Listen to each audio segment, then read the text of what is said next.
السلام علیکم ویورز، آج کی بات کے ساتھ حاضر خدمت ہوں۔ ارشاد قدرت ہو رہا ہے وَمَن یتوکل علی اللہ فہو حسبہ، اور جو اللہ پر بھروسہ کرے تو وہ اس کے لیے کافی ہے۔ سورہ طلاق کی 3 آیت۔ ویورز، خدا پر توکل کرنے سے مراد یہ ہے کہ انسان اپنے ہر کام کی سعی اور کوشش کو اس کے سپرد کر دے اور اپنی مشکلات کا حل اسی سے چاہے۔ وہ خدا جو اس کی تمام احتیاجات سے آگاہ ہے، وہ خدا جو اس کے بارے میں رحمان و رحیم ہے، اور وہ خدا جو ہر مشکل کو حل کرنے کی قدرت رکھتا ہے، اس پر بھروسہ کرے۔ توکل کی حقیقت یہ ہے کہ انسان یہ جان لے کہ مخلوق نہ نقصان پہنچا سکتی ہے، نہ ہی نفع، نہ کچھ عطا کر سکتی ہے اور نہ ہی عطا کو روک سکتی ہے۔ مخلوق سے کوئی امید نہ رکھنا، خدا ہی سے لو لگانا۔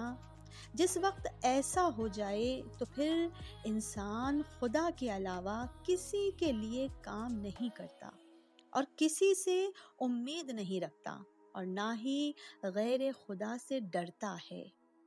توکل کا مطلب یہ نہیں کہ بندہ اسباب کو چھوڑ دے، بلکہ اسباب اختیار کرنے کے بعد نتیجہ اللہ کے سپرد کر دینا ہی حقیقی توکل ہے۔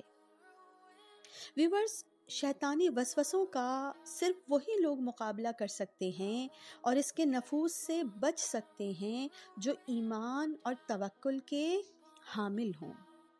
امام جعفر صادق علیہ السلام کا فرمان ہے کہ توکل یہ ہے کہ بندہ اللہ کے سوا کسی سے امید نہ رکھے اور ہر خیر اور شر کو اسی کی طرف سے جانے۔ مولا کائنات امیر المومنین علی ابن ابی طالب نے ارشاد فرمایا، من توکل علی اللہ کفاہ کل امرہ، جو اللہ پر بھروسہ کرے تو اللہ اس کے تمام امور کے لیے کافی ہو جاتا ہے۔ ویورز، عہد رسالت میں توکل الہی کا بہترین نمونہ دیکھنے کو ملتا ہے۔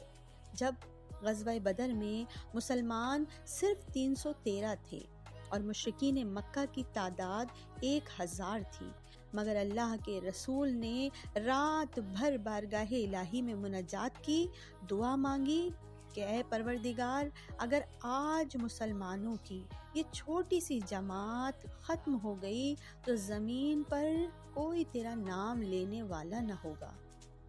سب اسباب کمزور تھے مگر اللہ پر توکل کامل تھا۔ بس پروردگار عالم نے اپنے حبیب کی دعا کو مستجاب فرمایا۔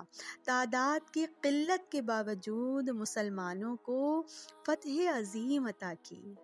ویورز، غیر اللہ پر توکل کرنا شرک خفی کے زمرے میں آتا ہے، یعنی اپنے امور پر خدا کے بجائے مخلوق پر توکل کرنا شرک کا مرتکب بنا سکتا ہے، اور وہ پروردگار عالم ہر گناہ کو معاف کر سکتا ہے، لیکن شرک ناقابل معافی عمل ہے۔ اللہ اکبر۔